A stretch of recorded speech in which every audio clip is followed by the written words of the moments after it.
probably, I feel like revealing maybe their support and Mastros is hero. We see often they like to leave Jackies till last. Of course, they can flex the Venge, so they want to hide that for as long as possible.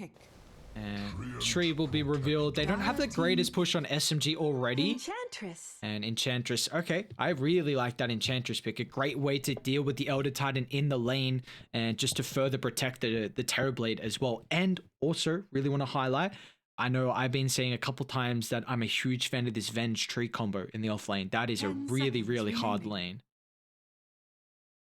Is it going to be that though? Or is it going to be Set Zero playing it? I do like the combo as well. What I want to see SMG pick up is a Doom, because they are single core right now on Motivate's lineup, and unless they're going to try and flex this Enchantress to a position 3, I think they're going to be severely lacking in damage if you're able to just take out the Terrorblade from a team fight, which is exactly what a Doom's going to be able to do. And the issue if they Doom, there's a lot of like survivability on Motivate. You could go both Tree Enchantress with Holy Locket and Venge swap, and then maybe you could just disengage after that ulti. Okay, this is... It's good against the TB. All that single target, suddenly worthless. And even the Overgrowth, right? You can just Manta style right out of it, and you're totally cool. Yep. That's an incredible pick from SMG. You give mid one now a way to deal with the Terrorblade as the game goes on. Like you said, the matchup's pretty good. It can go... I mean, my frames were already disastrous in game 1. This is not going to be any better, but Reflection is an okay way to deal with the illusions. You've got a couple of second window where you then have to kill off the PL, but apart from that, it definitely does seem like a good matchup as the game goes on. And now it feels like we're looking for either team's position 2 here. Do you feel like it needs to be both, like some heavy magical illusion clear from either side? It does. God, like, how is Motivate going to be able to deal with this draft, honestly? Like, Radiant team ban. They're both wanting to remove a lot of the magic damage, but I feel like Motivate needs damage so much more than what SMG does. KP is going to be able to dish out plenty, and it's only going to get stronger and stronger as the game goes on. I don't think you're going to be able to just ball down the lanes as Motivate. Again, TB is good at taking towers, but I don't think he can do it as a one-man show. Think it's even left, man. Yeah, I mean, Zeus, all the spirits, Lesh, Tinker, gone.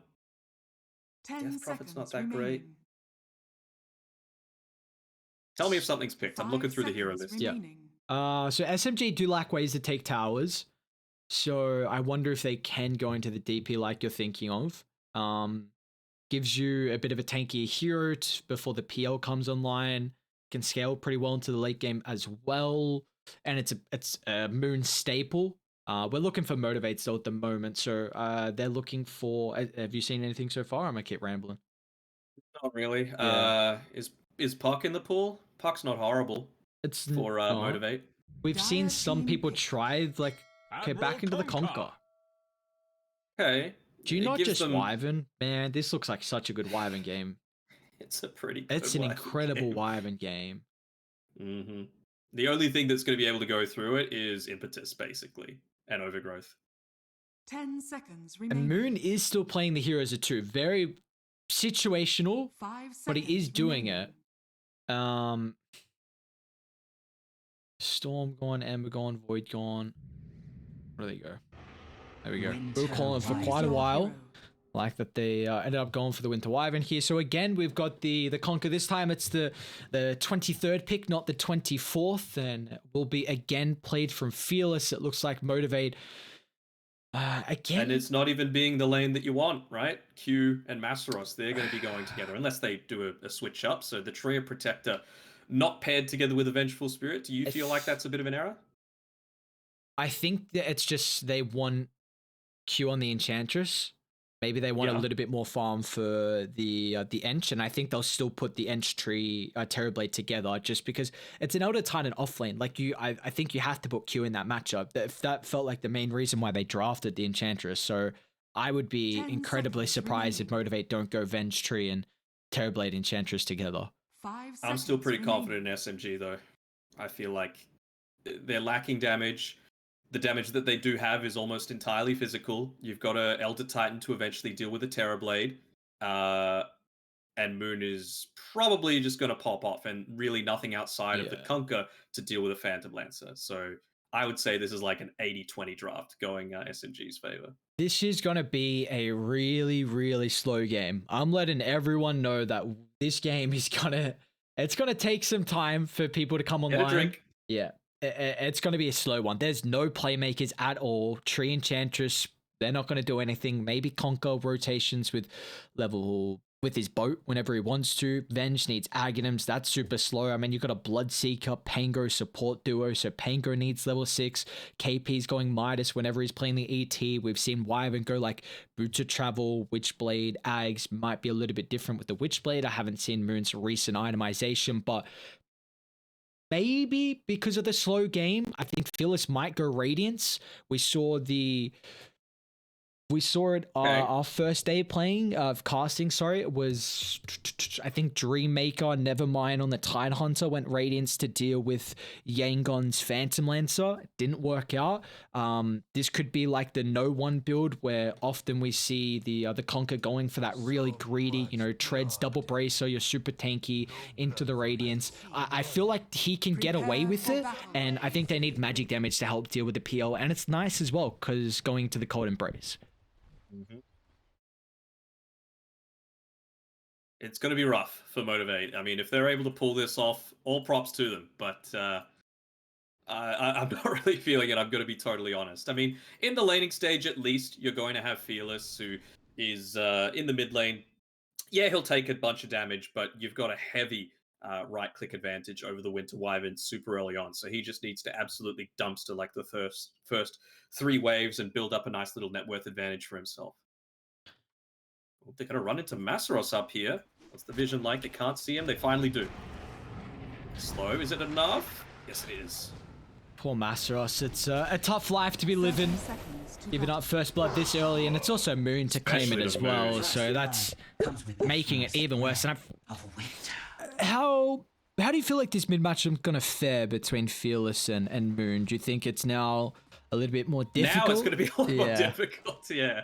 Like, previously I would have been like, all right, Fearless is going to be all right until at least, like, level 5 on the Wyvern. Now, though, when you've got a little bit of extra money, you're going to be able to use that. I wonder if he's going to go straight bottle or if he's going to go into a bit more of the Mantle of Intelligence. Maybe waiting to make up his mind until the bounty runes are picked up. It looks like he's still waiting for the bottle. I mean, you're still going to suffer in terms of pure right clicks, right? And with the Splinter Blast, you're going to push out the wave as well. So I don't think you're at risk of dying, but you're not going to be able to easily get last hits against this Conquer. Well, we'll see. Definitely. Do you feel like this game is all on Fearless? I think he has to somehow control the tempo. Heavily on Fearless, controlling the tempo, making sure that the Vengeful Spirit's able to get an early-ish Ags without you losing too much on the map. That's going to be the question here. We saw his Conquer play previously with kind of the water park. We'll see how it's going to end up faring now in this second game. But top, so they do have the Tree Protector with the Vengeful Spirit. Of course, it didn't help previously with Masaros giving up first blood, but this is a very strong laning combo. It's just nice to have a stun to keep someone in the Nature's Grasp and a body to put in front of the Venge. I mean, you see how much damage Roger's just going to take with one combo, so this Bloodseeker is going to have to be pretty careful with his positioning. He's already got a decent amount of stats for the lane. Of course, being an Agi hero, it's nice with he's got 3.1 Agi gain per level, so yeah, at least we'll be able to tank up a little bit through the right click. We haven't really looked at the side lanes all that much, so Q is going together with Jackie here, so you're going to have the enchant for... actually, they might get a kill here onto Arfu. He's still got a couple of seconds left. It's a big one to pick up there. Q and Jackie. Was Q getting the kill, but it looks like this is already a bit of a better start for Jackie. Gotcha.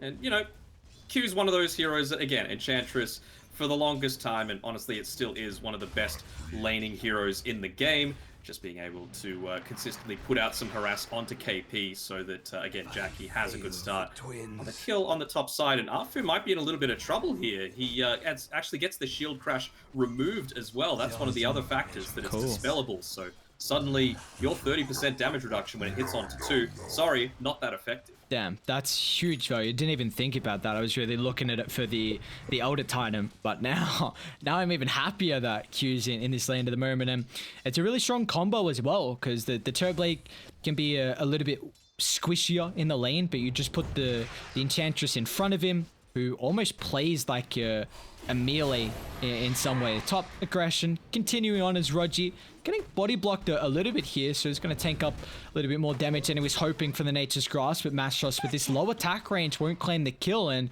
now it's mid one that's looking to hunt down Set Zero. Get enough mana fast enough before the cell ticks him over the threshold. Carefully on Master. Set Zero just even do a few cheeky things, making sure he's hiding in the trees whenever he's got that salve available for the extra little bit of regen, so he gets maximum value out of it. These are the things that you love to see at pro level, right? Radiant's courier. Yeah, it's also cool as well that Rogi's even gone to cut down the trees too, so a lot of emphasis on really just minimizing how much value Set Zero will get out of this lane. How often do you see the position 5 by a Quelling Blade? If you see that in your pubs, you're like, oh no, get the report button ready. He's trying to take my farm. It feels like you have to do it versus a tree. I don't think there's really any other lane where we see quite often where, both the heroes, even sometimes going out to the lane instantly. Maybe that's potentially why we saw SMG just head to top straight away where they got that first blood, because sometimes we see that the heroes just instantly run out, try and cut down as many trees as possible.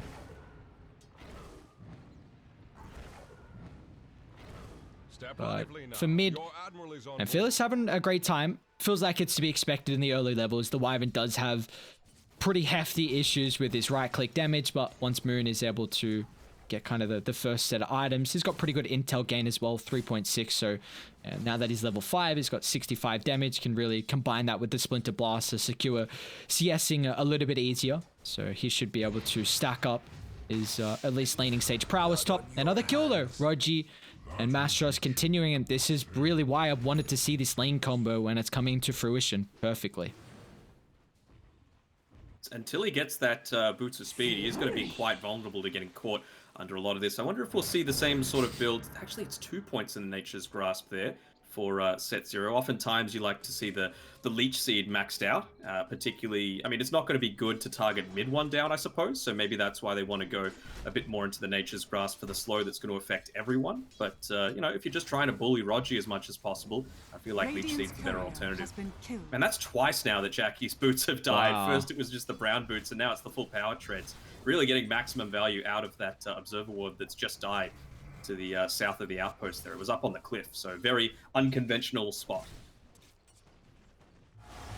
Fearless, first ulti of the game committed, and he'll find a kill on the Pangolier. Looks like he was just taking a measly old stack. Oh, that's a rotation early from Moon as well. We're seeing his own 6 come into fruition, and he's also going to look to get involved, cleaning off MG.Trust, so transition this into Set Zero as well. So Moon already killing spree, and I love how active he just got. I really wasn't anticipating the Wyvern to make this movement early, but it's a big play for him to provide. He might even be looking to make a bit of a cheeky play here. He was considering going for the bounty rune, but just realizing that in a pure one-on-one matchup, still at this point of the game, the Kunkka's going to bully him out. So prioritizing getting the farm in the mid lane first and foremost. Nonetheless, though, it is a 2,000 net worth lead for Motivate, even though that double kill getting claimed at the top side of the map.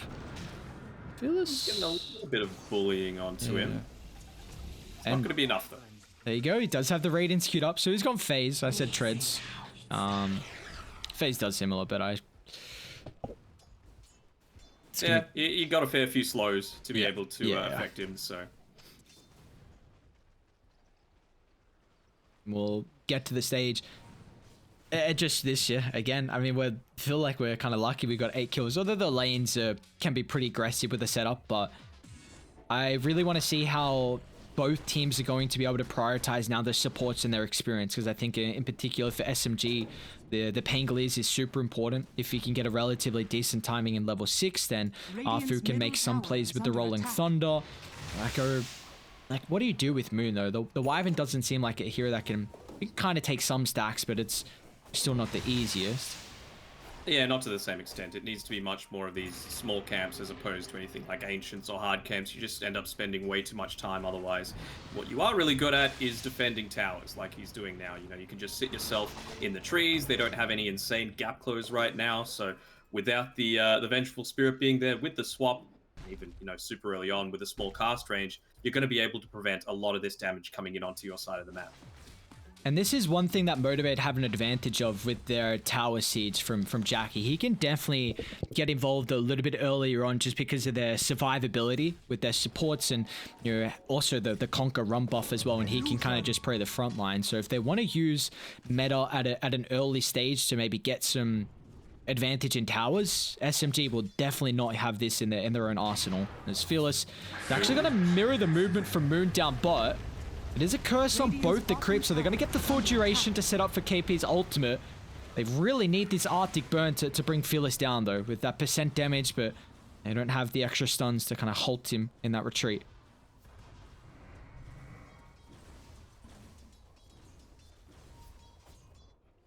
It's both of them rotating through, and well, like you were saying before, even just Jackie's Illusion's doing a good job to try and pressure out this mid tower, punishing every single time the Wyvern looks to leave that lane.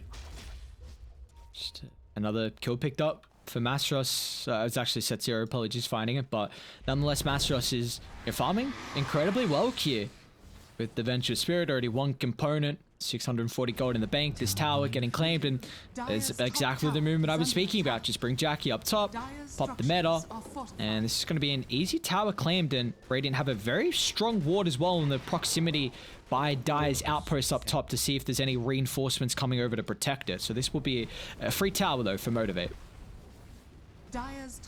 Moon, he's got the TP, but not wanting to do it. Of course, going up against a Tree and Protector means that even though you've got the Arctic Burn for that flying, you're not always safe, right? And the Tree and Protector, even though he's not level 6, still going to be able to get onto you, get the slow going, and MG.Trust was in position to go for the swap into the kill. A wyvern's breath. So do you feel like there's any switch up in item build here for Moon from, you know, the previous Winter Wyvern that we were seeing a lot through the qualifiers, or is it still going to be the pretty similar build? Just wondering if he might want to change up anything just to be a little bit more able to deal with the early map harass, I guess we can call it, that Motivate are going to try and want to put on. Like you said, TB has a much easier time at being able to take away the enemy side of the map if Wyvern's not in position. So I don't know, maybe the Boots of Travel is still just the way to go to enable yourself to A, have that movability around the map, but B, be in position to try and save your towers a little bit better and not die as a cost of it. They really need to use these catapult timing, considering they don't have the easy way to take objectives like Radiant do in the Metamorphoses. So instantly, Tree and Protector recognizing this, just looking to come down bot and try and get rid of as many creeps as possible. They don't have any extra heroes that are looking to TP in, and in fact, Arfu is just charging up the Rolling Thunder, trying to cut down as many trees as possible. Does the figure 8 through the trees? Oh, there's not many you gotta trees be remaining. somewhere, buddy. Oh, poor old set 0. There's no way. Is he actually out? Oh, he's out. Tower's still healing as well. Luckily enough, they were able to tank up the creep wave enough that the siege creep's still alive. But this is the downside of having the mid wyvern. You don't want to put any points into the cold embrace, whereas it's so effective. Middle lane, Q. Rupture, you'll at least get out of range of the Elder Titan ultimate, but Radiant have forced them away from the bottom tower, and actually Q, he's going to tank through it all. He's already got an Ogre Axe with the Enchantress. What? Would not expect how tanky Q would be at this stage of the game. Simultaneously, we do see the Vengeful Spirit now falling top. That's a solo kill for Moon. So he's getting himself a little bit further along. That solo kill, of course, giving him a lot of gold, nearly 500. Is he going the Boots of Travel? Yes, he is. So he just wants to have, again, a lot of that mobility, but, you know, once more, the bottom tower wasn't taken, even with the use of that siege creep, and Setsuru, he's able to just park himself down here, keep it pushed out. So it is a big weakness. KP, I mean, the thing is, you just need to be as efficient as possible. You know that they're not going to be getting active because the Metamorphosis is on cooldown. So what are you going to do with that? How efficient are you going to be with your farming patterns? And are you going to be able to pick up these items that enable you to withstand some of this early tower push that Motivate.Trust are going for? Again, it's kind of the scaling build here. We've said previously, like, the Midas does feel very nice on the ET. Bottom lane. Chasing again. For Setsuru, doesn't have as many trees now to play around with. Maybe get the ultimate off with the perfect use of the chain lockdown from Fu. They got to commit onto this tower. Like, Treant dead, you got to do it when the living armor is not quite available. And, well, no one wants to TP to defend just yet, again, Jackie. top, though. Gonna try and give him some time to retreat. And with Q's position, that will be enough. Lucky they didn't actually end up dropping a curse, because MG.Trust was farming relatively aggressive. I mean, you can't blame him when he's got timings like this. This is going to be a 14-minute Aghanim Scepter here for MG.Trust. Unless he dies somehow. You never know. Well, for Motivate, though, quite the net worth lead that they have at the moment. 4,000 gold. All the cores are farming incredibly well. Jackie, a completely different game. We saw him 0-7 previously on the Terrorblade. Now he's 2-0-1 working on the BKB as the next item. Not looking to complete the Sanjin Yasha for the Conquer. This is almost Radiance completed. He just needs that recipe for the little bit of gold, and Setsuru is even going to funnel as much as possible into him. But, you know, for SMG, they've got the Diffusal Blade on mid one. So a relatively decent timing, because the highest net worth out of SMG's heroes at the moment. We'll see if they look to play around Tim, or if they're still just happy with the pace of the game. And not just that, though, also the Blink Dagger now up on the Pangolier, Midas on KP.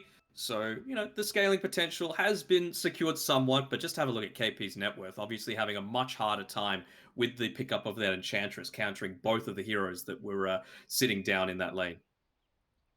And do you feel like this is not only just going to counter his lane, but also maybe how he can perform in a lot of the fights before the Aghanims?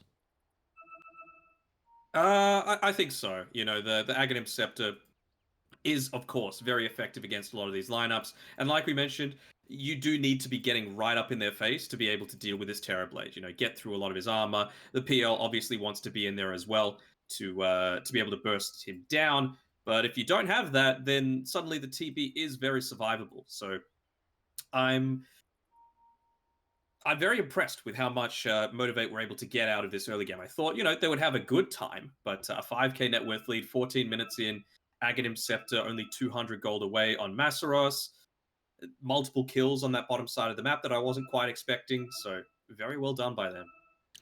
Do we gotta keep pushing forward though, right? Like they can't let SMG get to their key timings. Just to recap, I'm trying to remember your prediction. Were you SMG or were you Motivate? I was very SMG. Okay, I said so 80-20 based on the draft for SMG. Okay, well, how are you feeling right now, considering with how much Motivator have gotten out this and the net worth lead they have? Are you're still feeling like SMG as the game goes on, their heroes are going to be a lot more favorable, or do you feel like Motivate might be able to hit a early to mid game timing before SMG have some answers? Once it gets super late, I feel like SMG do have all the tools to be able to turn it around. It's just getting to that point. I feel like Motivate, hopefully for their sake, they don't make the error like so many teams do where you're like, you know, a couple hundred gold away from an item, and then they're just like, all right, let's just push anyway. No, you got to finish up this Radiance on Fearless. You got to finish the Aghanim Scepter on Massaros here. How close are we to a bunch of other items? I mean, if Q can get his power treads, that's going to be great as well. That's probably all you're going to get before the next big engagement, but then it's just got to be keep it on, put in the pedal, and go. If SMG, however, are able to turn things around with the use of the Blink Dagger on the Pangolier and perhaps get some chain lockdown onto the key heroes, then, you know, I feel like SMG are still in a pretty decent spot. Massaros, he's so close. Fortunately for him, it's going to be even further away now. A smoke from SMG, looking to reveal the Blink Dagger, and they'll transition that into a successful kill. So again, Massaros, you're farming pretty aggressively up top. Yes, the rest of the cores aren't dying at the moment. Maybe they'll still give SMG some time to get some vision down, but Roji and Afu don't have any, unfortunately. And it's just the little things like making sure that it was Moon that got that kill. So now he's only 300 gold away from his Witchblade.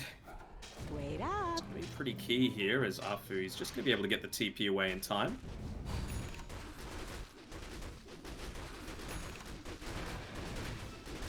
See, and MG.Trust is just back to top. Is Moon actually going to look for a solo kill? He's got Bloodseeker nearby. Is the blood right timing perfect? They're going to lock him in place, but they didn't bring him down fast enough, so now they have to be cautious of the rotations, and they are coming through hot and fast. But for Roger, he's still got some thirst movement speed to play with, even some cute little steps as well to the extra little tree line there, so he's out to safety.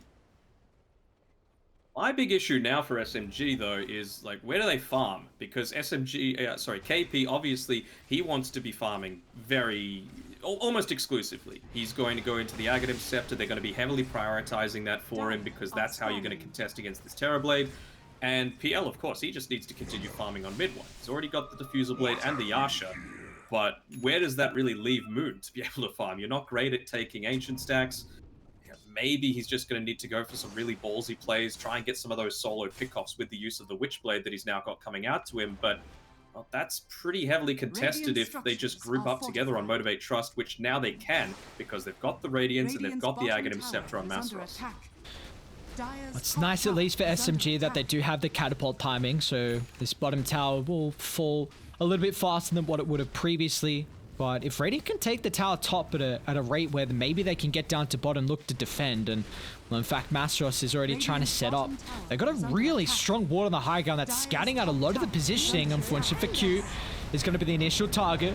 Leading with the Rolling Thunder, and when the Enchantress relatively tanky, but when they drop all their ultimates to bring her down, they'll do so with ease. But here we go. There's the rotation set. Zero gets the overgrowth off. Great dodge from mid one, however, but they're still going to try and target the high ground. A boat to fly will clean off Rogi, but it's a 2-for-1 as Motivate now. Can they find anything more out of this? They look to transition. Mid one, drag back. A beautiful doppel once again, and mid one not out to safety. MG.Trust will swap him back to the grasping hands. Unfortunately, the curse is a little bit too late, but still, does he have the target for the Sunder? Jackie, this game, he'll get it off just fast enough. A little bit of a misplay there from Moon. He could have had the Splinter Blast flying out there towards the end of the cast. Obviously, you want to get, as this core Wyvern, as many right clicks off as possible, but it felt like he was waiting for the very end of the Winter's Curse before he used it. So I think that should have been a dead Terrorblade. There's the... I have to say, I mean, if they had that trade without mid one dying, very well worth it. You know, they're fine with giving up the Bloodseeker for a couple of kills.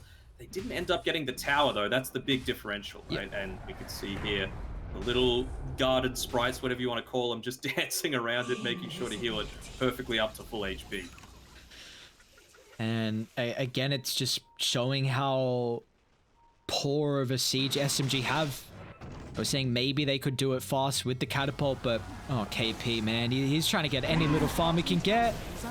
But Motivate gonna make sure there's no opportunity. Is this Roche? They had Arcane previously for Jackie, so Metamorphosis is already up, and on MG.Trust it's 2 point in the wave, but that's plenty for them to be able to move in. Maxed out Vengeance Aura, all ready to amplify Terrorblade's damage. It's gonna maybe look to find set 0 here. I mean, it's a kill, but I would much rather taking Roche as the overgrowth is used. Man, heavy commitment coming through here from Moon. This is 0 contention now with all these ultimates drop down bottom, so a free age is picked up for Jackie. They're going to look to just farm with it for a period of time. MG.Trust going to be pretty cautious. Can they even get the kill, though, with no Thunder and Curse? Oh, now with mid one they can. Has Conquer up to the northern side. See if this damage mitigation is going to be enough thanks to the swap, and unfortunately MG.Trust is still going to end up falling. Swap back. This time again, he's found mid one. I don't know if Motivate can take the fight. Metamorphosis is on cooldown. You know, they have the ages. I feel like SMG, they can definitely take the engagement, but they're going to push them further back to the tier 2 tower. That'll be all she wrote. Do you get debated by this Venge illusion at all? Like, now that it's got the health bar, yes, it really just looks like the Venge is still alive. It's, yeah. I know... It's not just me being colorblind. No. Yeah. Yeah, it's not... if you take some time, like, you can kind of tell, but in the middle of a fight, it's definitely not as easy to pick up. Well, they're going for the swap onto Rogi, perhaps, as Masarosi respawns, gets the second wave of terror off, of course. Why not? Top lane, Q. It's pretty beefy. Can kind of work against him here with all the percent damage that Moon's got. Great sidestep on the curse from Fearless means he can continue to chain control and stop the damage that Moon has at the moment. It's going to cost him his life eventually, as even Jackie. It's just a question of who wants to kill. Fearless will find it thanks to the Tidebringer. I believe someone did lose the Courier, or they even found Arthur as well, so Set0 cutting off the retreat. Just got a little bit of distance and some team up on the higher ground, so Motivate will be cautious of how further they want to push, but it's mid lane that Mastros is looking for the secondary kill. He's got another round of the missile in 5 seconds. It might be a little bit too long, but with the help of Set0, does Mastros even care about just running out his life? The only issue is you got to amplify now Roger's movement speed. It's so hard, right? Because you're having to take these fights consistently. It feels like 3v5. You know, the Pango, the Bloodseeker, the Wyvern, they're the only ones that can make plays. But KP, he's getting closer. He's only about 800 gold away from being able to finish up that Aghanim Scepter. Not going to have the level 15 talent in time, unfortunately, for him. But, you know, still going to be a lot more beefy and at least even the score up a little bit. I'm sure they might look to wait out for the Aegis timing as well. So 2.5 minutes away, that's when SMG are going to look to make their move. And, well, luckily enough for them, it's probably going to be around the same time that Moon has his Aghanim Scepter too. So big power spike yet to come for SMG. They've been able to hold things out without losing too much from the map. Oh, poor Rogi, man. He's a measly support. He's gone on the dewarding expedition. He just doesn't want to be feeding these kills away simultaneously. Q. It's another support costing his life there across the map. It's a little bit more valuable considering the net worth and the experience that Q's got. But looks like Motivate going to look to transition this into an objective. Be careful here on the Wyvern. You could get swapped back in, and yeah, Moon has to end up cancelling the TP. I think he clicked the area he was going for the tower, but it hit the creep wave instead. Well, mid one did just complete the Aghanim shot, so we'll see how this is going to come into play with the consistent spam of the illusions now. Moon has his Aghanim Scepter. It's 5 gold away. Well, they saw his positioning thanks to the observable ward. So that TP's not going to come into play. A huge mistake there for Moon, unfortunately. They've got SMG beelining it to the area. He's going to try and make as much time as possible here with the curse, but it's not enough as SMG too late to protect their position too. But can they still take the fight though? Mid one is going to try and target down the support. Set0 the first target. Who's the second one they can kill off? It will be Mastros. Now the Enchantress as well, as mid one just pivoting to kill off Q. A great start here from SMGs. They're looking to bring this back into their favor. We're still seeing how difficult it is to kill off the Phantom Lancer, but now with the Radiance and the Cleave doing work, we should finally see the real PL, but mid one protected thanks to Arfu, pretty much just cutting the fight in half. A little bit difficult now to close the distance, but we do see this PL as big issues. PL is big issues, and also it's created time for KP. You know, he was on the sidelines, but now he's got that Aghanim Scepter. I wonder if you could afford just a little bit of extra time to create space for him. He needs that level 15. He needs the extra 25 Astral Spirit Hero attack. It'll time up together fairly well with the Aegis timing out in about 10 seconds or so. Poor Masaros. 1 second till the illusion. EP all the way back. Yeah. How inconvenient. How inconvenient for a broken hero or a broken concept. Yeah, you hate to see it. It's Wyvern buying. I thought I saw him have a halberd queued up. Silver's Edge, it looks like. I don't hate it. Invisibility. I think Orchid is one of the great abilities to have as a Wyvern, especially now that you've got this this Aghanim Scepter. So maybe look to go into a Bloodthorn a bit later on. Do you feel like the Ags for KP is really going to change how the game has been looking for the ET? Or is he still going to need like another item to really enable him? No, I think it's going to be enough because like the kill score is SMG favored, right? And KP has been part of basically none of them outside of throwing out an Earth Splitter if he was in the area. Bottom lane, we've got to charge up.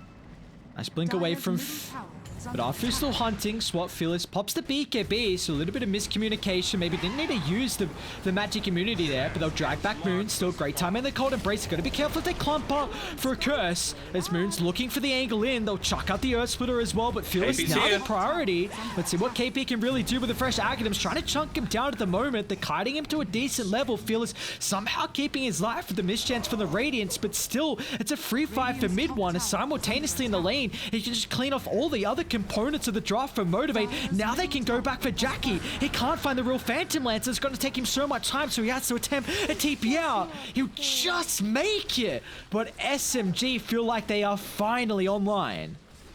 Yeah. That's exactly the timing that they were hoping for. And you just see the big difference as soon as you let that timing happen. That Aghanim Scepter on the Elder Titan, the game is completely different. By the way, KP lucked out a little bit there. We saw a little bit of a nerf to the Bat Rider carrying the Fey Grenade, but I mean, ET having it with all of the damage that you're able to have with the Astral Spirit, you know, you just throw it out from 900 range, and that was actually what ended up killing the Conquer in the middle of that fight. That's a big kill as well, because he had a bit of a killing streak. So yeah, 573 gold. It's no joke at this stage in the game. Probably the amount of experience they would have found off it as well, considering because he was top with level 21. But mid one is continuing to be a huge nuisance in these fights, and it's only going to get more difficult as the Eye of the Skadi is soon to be completed.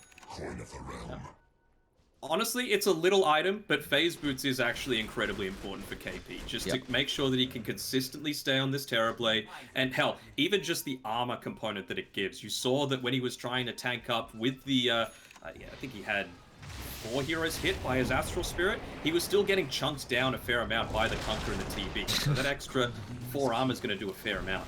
Oh man, they're putting so much priority to kill off Set Zero. It's going to cost Roger his life. You just see the entirety of the game, Set Zero, with how he's positioned in the dead lane, just making it so difficult for them to take towers. Still, they haven't found a tier 2, so Radiant having a big advantage with being able to control the outposts across the map. Is that it is a Shadowblade now finished up for Moon, so a little bit of extra. Ooh, I think we got a Psychic Headband. Who's that going to be good for? Was this Dire? Sorry. No, the Motivate.Trust have it. Maybe for Masaros, just for that extra swap range? Yep, Yeah, giving it through to him. Even an Aether Lens, damn. Okay. The nice thing we see about the Venge core is that it's always felt like your Nether Swap has had such a low cast range. I mean, it's got buffed up over time, but now that you're a core, like, you're going to have a lot more priority in levels as well, so you can get that maxed out faster. But he feels like the 1100 at level 18 is not enough with all the priorities going for in the itemization and giving himself the Psychic Headband. He's probably going to look to eventually build into the Octarine, right? We see such a... Oh, Q, he's standing right underneath all of this, and Arfu, the Rolling Thunder, getting in on top of him. It's important to take out this Enchantress. I don't know if it's, you know, Pango Ultimate important, but still, and Earth Splitter. Every little bit counts. That's 110 seconds. Yeah. I guess first, at least it's not up for another 40, because this is probably going to be where it, you know, makes or break the next 10 minutes with this Roshan. So do you feel like Dire have a lot more AoE control and team fight to be able to take a successful engagement, or can Motivate kind of, you know, stem the momentum that SMG is starting to build around that area? I feel like Motivate have a decent amount, right? Especially considering Fearless. He's one of those people that loves to build into, well, eventually the Aghanim Scepter. He's got already the Ag Shard queued up, so just a little bit of repositioning to potentially assist with the fight, you know, get the early pickoffs onto the likes of the Wyvern, the Bloodseeker, you know. Moon, the middle of a team fight is still absolutely not where he wants to be. I think also, like, any AoE damage you can really get is going to be super important just against the PL. Like, he's opted for the Shivas. Would not be surprised if Fearless wants the Aghanim Scepter as the game goes on as well. I mean, what did he go for? He went for the Torrent AoE, but not the damage or the stun knock-up. We don't really see that as often on a position 2, unless you're, you know, on a position 3 core. Sometimes you'll more than likely go into that. And yeah, he does have the Ag Scepter, and it looks like Refresher. Oh, back into the blink. Okay, never mind.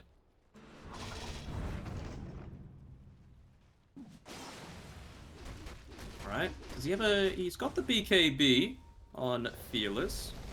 7 seconds, so somewhat healthy. Masaros. Peculiar position. I guess they're happy to maybe blow his life because they know that he's got the illusion, but I don't think they can protect it now. So Masaros is gone for 50. And Roshan's up as well. They're also going to catch out Fearless, who can pop the BKB, but through the chain lockdown is goddamn perfect. They won't give him an opportunity at all, as Fearless will just get ripped apart. Oh, what a play from Mr. Old Fu, and now mid one as well. Looking to add more salt to the wound, as they've shown time and time again there's no answer to Phantom Lancer, so he can just dive deep underneath the tier 2 tower and claim the triple. Radiant's middle tower is under attack. I think Moon's going hunting here. He wants to try and find Set Zero, who's just standing here. Oh, very briefly revealed himself next to the lane. Radiant's middle Be careful, he's got that Aghanim Shard though. But does the Arctic Burn cut trees again if he stops it? If he fell it, yeah, it does. It cuts less trees than it used to, but it feels like you need to be in the perfect position for it. What, just activate it, deactivate it over and over? Yeah, it just keeps... I mean, I don't know how much... Just ground pound them trees. I don't know how much the one would have done. Like, I was thinking one might have been enough with how close he was, like, to the tree line, but... Alright, well, we see Dire and free brush for them. This is Aghanim Shard as well. Has Tree got a blink? He does. I believe they've just caught some vision of him. So Set Zero can't look for a counterplay there. They're going to be cautious though on Q. I want to see them give this shard over to KP. I feel like he's the best person to pick it up. Come on, Sprites. Poor old Rupture Force at the last second. Dire's bottom tower This Pangolier, man. It feels like Arthur's so farmed too. He's done an incredible job this game. He's almost found Set Zero in his little hiding hole. So, who got the shard? Mid one's still holding on to it. Okay. So even though he's already bought up the other one himself, yeah, the ping started to come out there as well, saying, "Hey, where's my shard?" But it's exactly what you need, right? It feels like he's still somewhat vulnerable when he's using his Echo Stomp and then having to walk up to the team fight to deal the damage. Almost in the same spot as previously. This time he's got some backup, Set Zero. So they're going to find Moon with the overgrowth, but if they can burst him down from 4 to 0, but Moon just escapes the help of the haste, and now they can look to reset. They're trying to target down Masaros' illusion, and feels like another wasted life here from the position 3. And Fearless himself also has to pop a BKB and just hopes that he can get back to safety. Is the timing perfect? It doesn't even matter. This Moon, he's got the answer. It's not going to be the long duration of the curse, but all they needed was one way to stop the TP, and they've got that. And a Jackie too. It's another BKB wasted. Small things, but maybe SMG now can poke the high ground.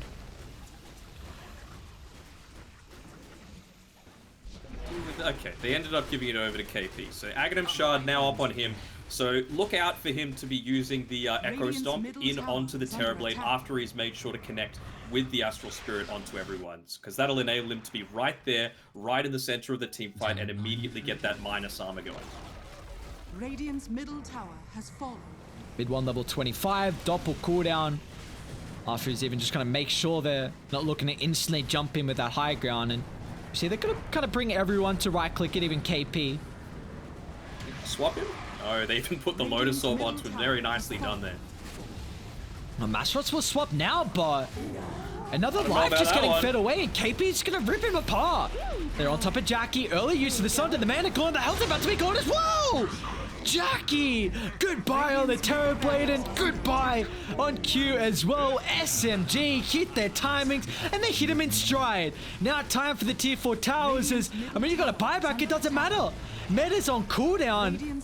I don't know if they've got an answer. Luckily enough, Fearless is up in a couple of seconds. Radiant's middle barracks are under attack. Just trying to style a little bit here, getting the Yasha and Kaya out, just for that little bit of extra movement speed, even cursing them inside their own fountain.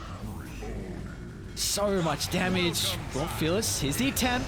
We'll see what they can do. Moon's in trouble here. Lotus Cold Embrace isn't enough. They don't have the magic damage. Moon will fall. Now it's all up to mid one. The PL show, but you still see, man, they don't have a way to go through mid one. He's so beefy. He's got so much damage. He'll just chunk through Fearless, and now Arthur as well. The U-turn back on the Terrorblade, blocking out the retreat into the fountain. That's a dive back for your Terrorblade. Now it's time to fountain dive as well as SMG. End it with the rampage, and they'll take the series 2 to 0. Dire not forgetting dropping the alliance is that balanced inside their own fountain.